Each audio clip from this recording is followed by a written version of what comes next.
The space is called the Scuola di Batte Oro and Tira Oro, which means that it's a school for glass workers, gold leafing and metal work.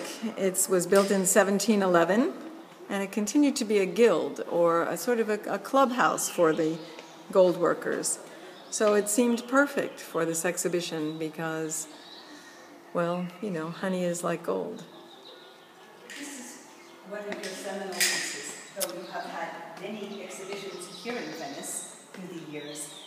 Why don't you tell us about this piece, which of course looks like honeycomb, but in fact it has soundtrack behind it, and it's also made out of glass.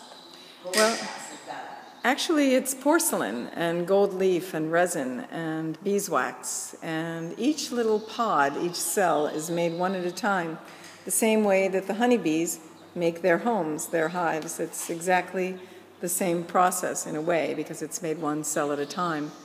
And it's a human-scale beehive. It's called Monumental Hive.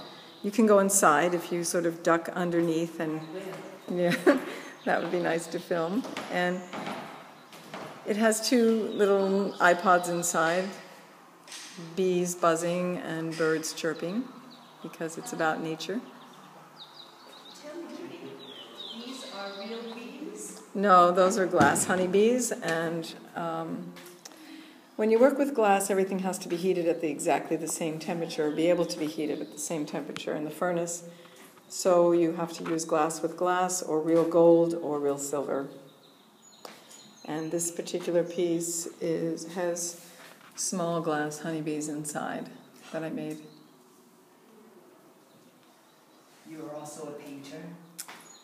Yes, that was why I have a master's in fine art in painting and sculpture.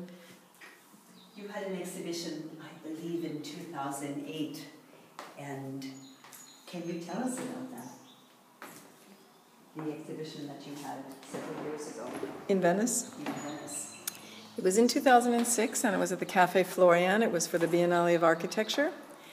And I built a satellite called, well, it was based on Telstar, which was the first communication satellite. And the reason for that is that people communicate now with handheld devices, thanks to this particular satellite, Telstar, which is now around 50 years old. But it would be much better if people communicated face-to-face or through art or dancing the way the bees do. So I made this satellite to remind people to communicate in any case, but better face-to-face if it's possible.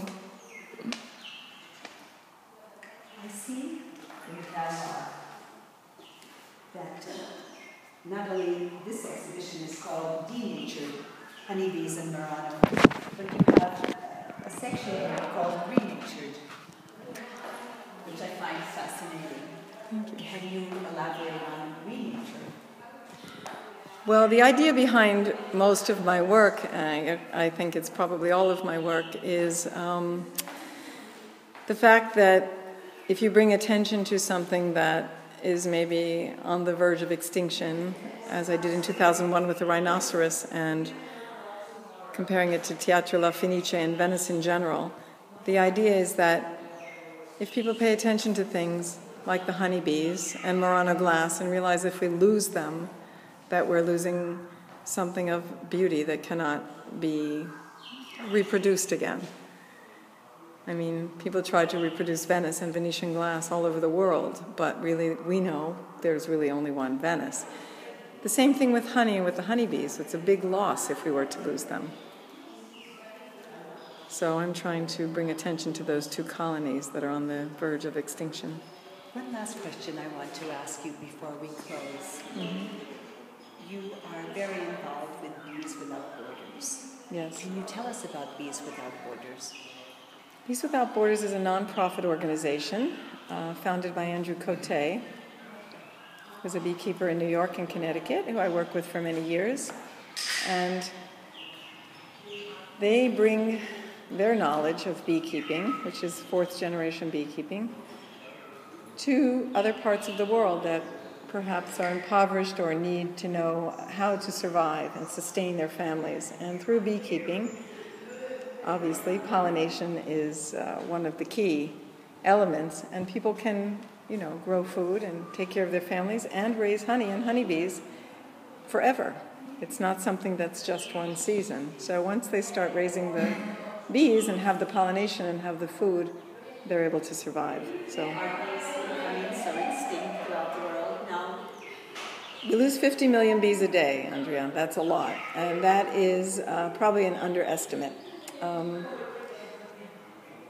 It's mainly from pesticides, also, as I mentioned, from stress, but it's not something that can't be fixed. And I hope this exhibition will bring attention to those two colonies, the Murano glassworkers, the beekeepers, the honeybees, and the beauty of Murano glass in general.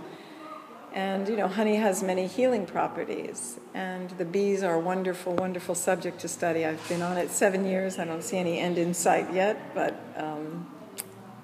you know, I still believe in you. I've known you for so many years. And I know the amount of work. I just come from Murano. I just come from where we're taking these photos, and we saw a video downstairs. It's an extraordinary exhibition.